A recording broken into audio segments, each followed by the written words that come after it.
네, 안녕하세요.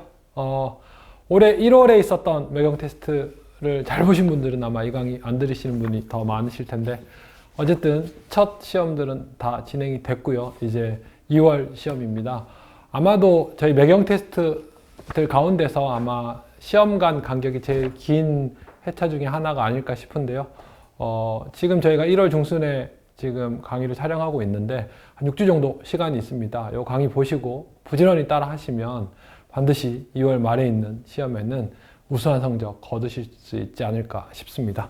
그래서 지금 하시는 것들, 지금 제가 오늘 강의 드리는 것들하고 또 앞에 올려놨던 다른 메테나 오답 강의들 잘 정리하시면 충분히 600점 이상은 받으실 수 있을 거라고 기대하고 있습니다. 그럼 본격적으로 같이 이번 회차 문제들, 특히 여러분들이 궁금해 하실 만한 것들 좀 뽑아봤는데요. 같이 풀어보도록 하겠습니다.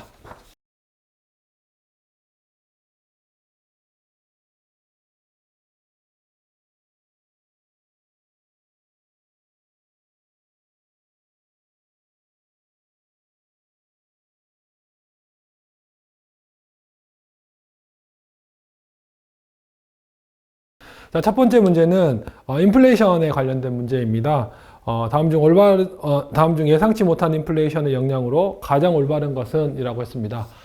최근에 인플레이션은 매경 테스트뿐만 아니라 최근에 많은 시험에서 나올 수밖에 없어요. 왜요? 연준을 비롯해서 모든 중앙은행들과 정부 부처들이 제일 신경 쓰고 있는 게 지금 물가예요. 40년 만에 최대치로 높은 물가 수준을 보여주기 때문에 지금 이게 민간이나 정부나 다 큰 고민이기 때문에 어떨까요? 출제위원들도요, 교수님들도요, 당연히 그 생각을 하실 수밖에 없고, 이번에 문제 뭐 낼까 하면 무의식의 세계에 지배를 받아서 어쩔 수 없이 물가 문제들이 많이 나갈 수밖에 없습니다. 네, 제가 이거 나옵니다라고 확실히 말씀을 드리기는 어렵지만 당분간은 인플레이션, 물가에 관한 문제들은 지속적으로 나올 수밖에 없을 것 같습니다. 매경 테스트를 준비하시든 다른 경제 문제를 준비하시든 인플레이션, 물가에 대한 개념들은 잘 정리해 놓으시면 유익할 것 같습니다. 예, 그래서 어쨌든 예상치 못한 인플레이션과 또 예상한 인플레이션, 이 두 가지 크게 구분할 수 있는데요.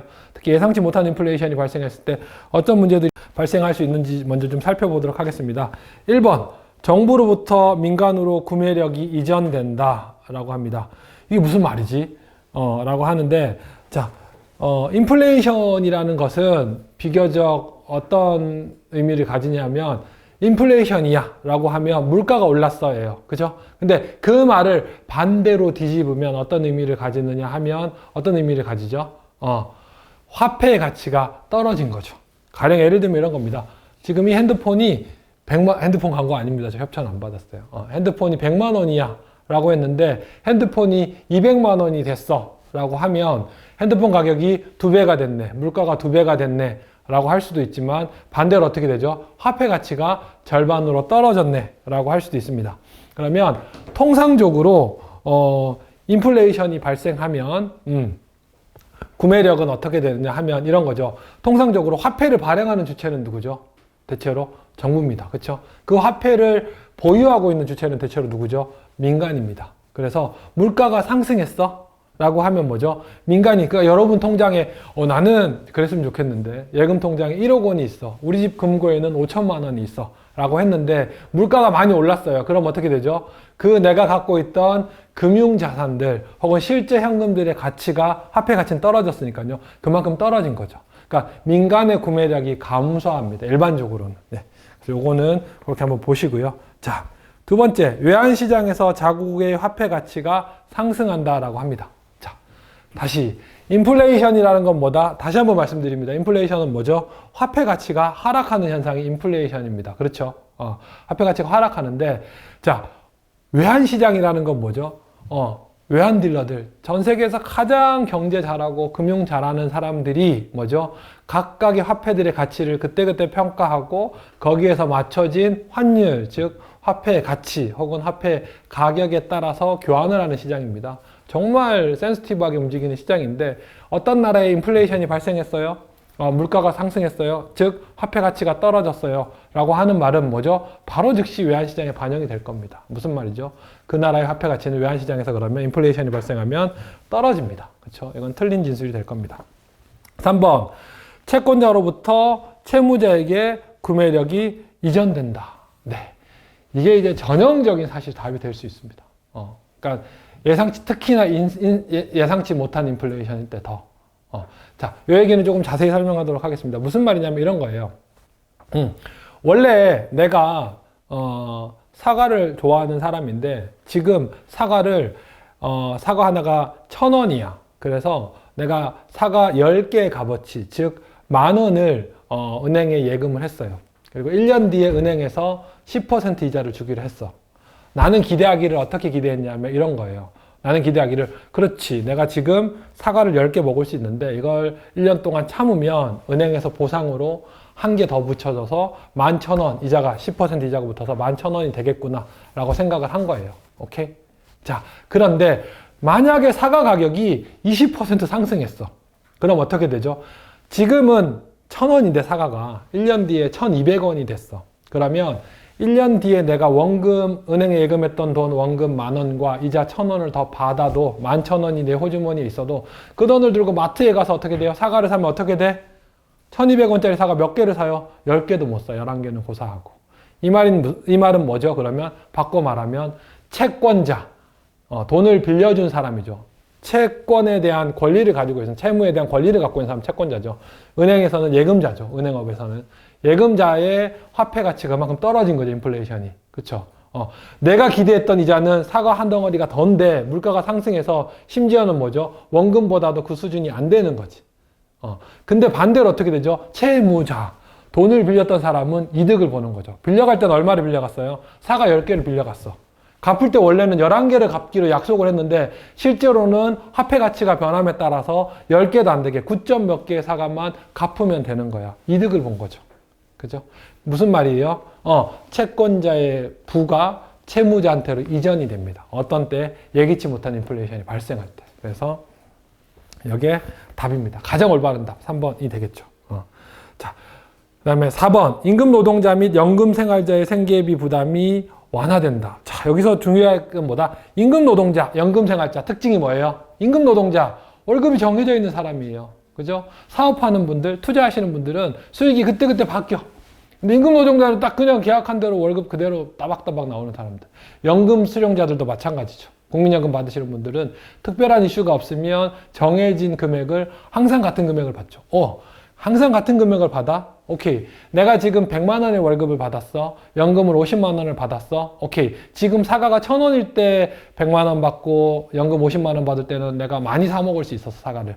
근데 예상치 못하게 인플레이션이 발생했어. 물가가 많이 올랐어. 그럼 어떻게 돼요? 똑같은 100만 원의 월급을 받더라도 똑같은 50만 원의 연금을 받더라도 뭐죠? 손해가 나는 거죠. 그래서 생계비 부담이 어떻게 돼요? 완화되는 게 아니라 악화되겠죠. 이것도 틀린 진술이 될 겁니다.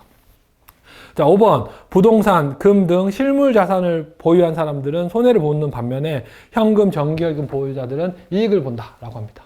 정확하게 반대겠죠. 앞에서 말씀드렸지만 인플레이션이 발생하면 어떻게 된다? 자산의 가치는 상승, 실물은 가치가 상승하고 뭐죠? 화폐 가치는 하락해요. 다시. 자, 이런 겁니다. 어떤 사람은 사과를 보유했어. 1년 전에. 물론 썩지 않은 사과를 발명했다고 치면. 사과를 보유했어. 그러면 똑같은 10,000원어치 사과를 산 사람이랑 10,000원 그대로 은행에 예금한 사람이랑 1년 뒤에 어떻게 돼요? 사과를 갖고 있는 사람은 어떻게 되죠? 이게 사과 값이 오른 만큼 이득을 볼 텐데 은행에 예금한 사람은 어떻게 돼요? 돈의 가치가 그만큼 떨어지니까 인플레이션으로 해서 손실을 보는 거죠. 그래서 누가 더 유리하다? 인플레이션 상황에서는 실물 자산을 보유한 사람이 유리하다. 금융 자산보다. 정답은 3번이 되겠습니다.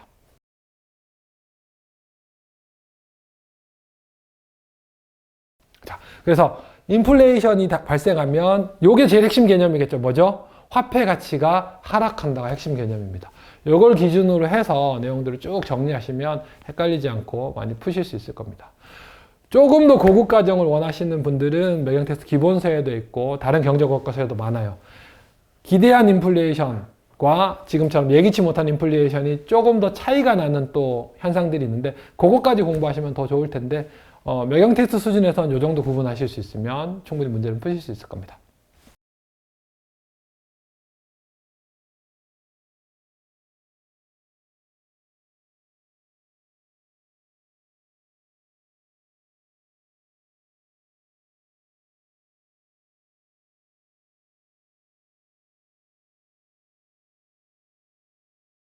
이번에 문제는 환율 관련된 문제입니다. 환율 문제는 저희는 솔직히 말씀드리면 매차 만들고 또 자주 강의를 해서 헷갈리지 않는데, 저도 환율 공부를 했을 때는 학부생 시절에는 항상 헷갈렸던 부분이에요.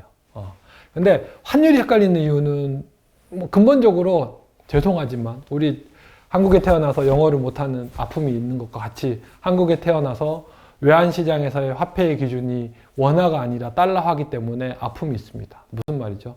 화폐의 가치와 외환시장에서의 말하는 그 수치, 그러니까 명목 환율의 표기 방법이 다르기 때문에 혼란이 항상 와요. 항상 헷갈립니다. 자, 이거부터 정리하시죠. 자, 무슨 말이다? 자, 원달러 환율이 1,000원에서 원달러 환율이 1,200원이 됐어요. 어떤 일이 벌어진 거죠?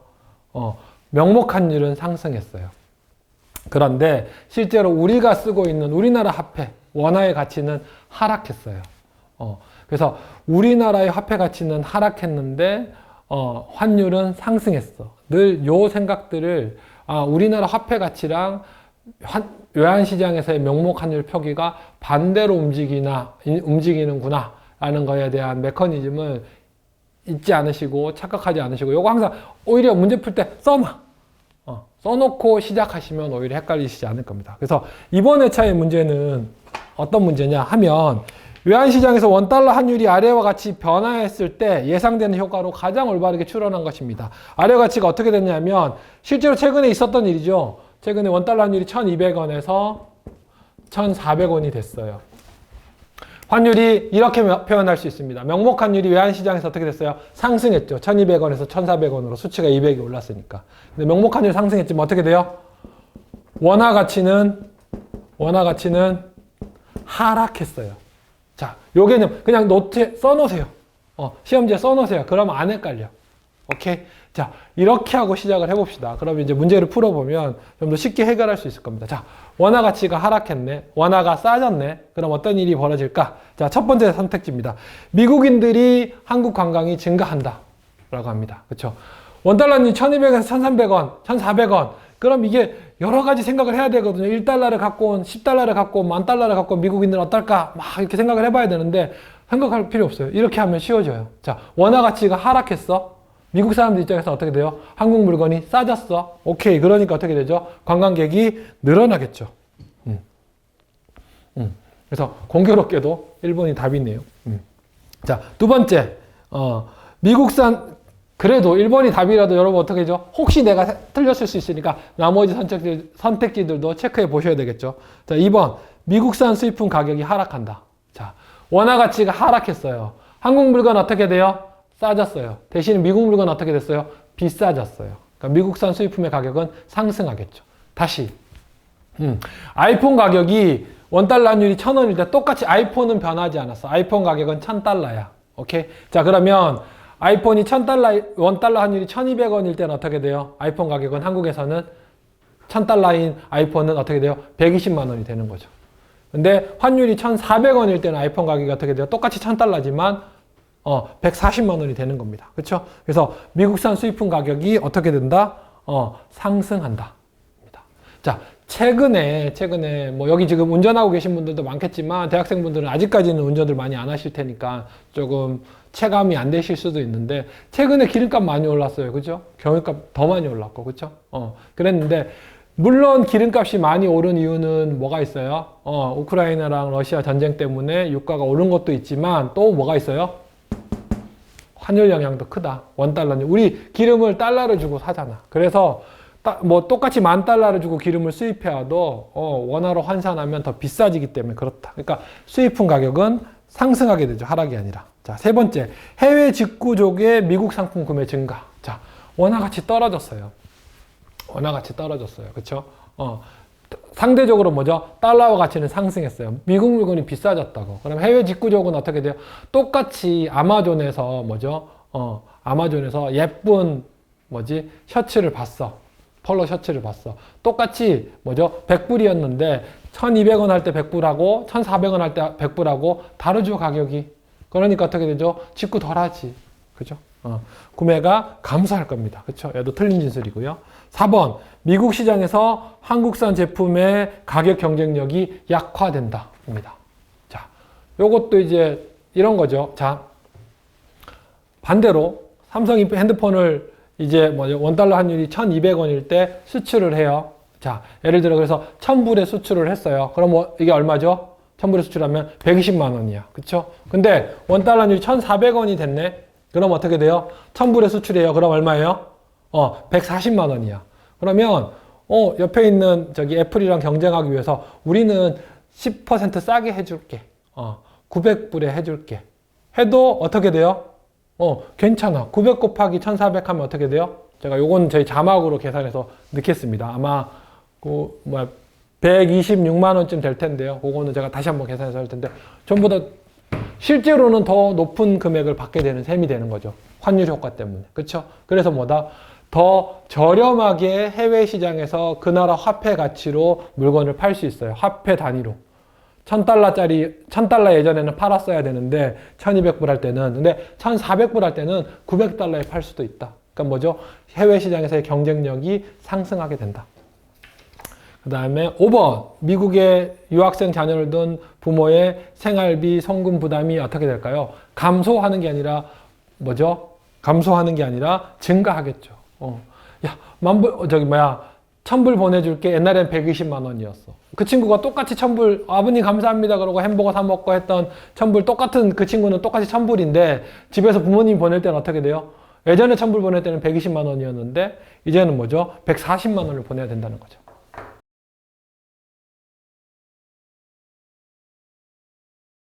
오케이. 자, 뭐다? 지금처럼 환율이 변할 때 어떻게 실제 실물 경제가 변할지에 대해서는 꼭 이거 쓰시고 원화 가치가 어떻게 변하는지에 대해서 한번 써놓으시고 거기에 대해서 하나하나 따져보시면 돼요. 이걸 케이스 바이 케이스로 하면 그 조합이 너무 많이 나와요. 이 원리를 생각하시는 게 제일 좋아요.